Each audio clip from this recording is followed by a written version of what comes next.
blev helt overrasket, at der kom lige nogen snigende ind på mig der. Jeg er Michael Winther, og jeg er spidskandidat for Alternativet, og jeg er en af de her nytilflyttere til Fjelstrup.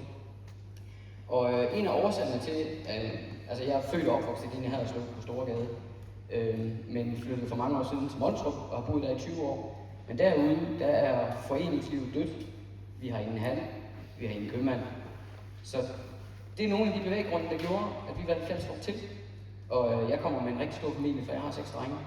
Den yngste, han går til fodbold derude hver eneste uge, og er tosser med det, og går over i institutionen herovre.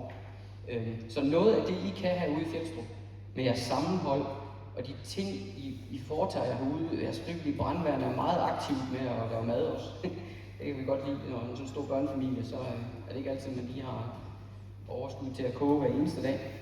Men jeg er meget inspireret af det, I gør herude. Det er det, der har gjort, at jeg har valgt jer til.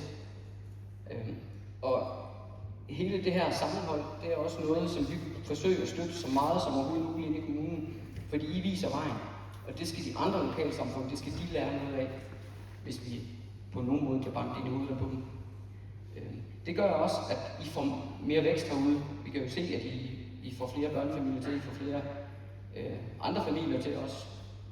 I får nye byggegrunde lagt ud. Jeg ved, vi har overvejet på et tidspunkt at købe byggegrund, men endte så med at købe et gammelt hus, som vi renoverer i stedet for.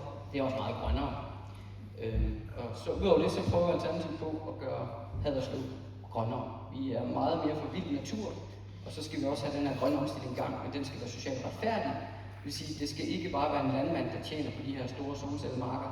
Det skal være med borgerinddragelse. I skal selv komme med forslag til, hvor det kan placeres, så det generer jer mindst muligt.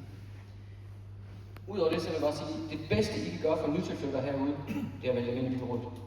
Tak.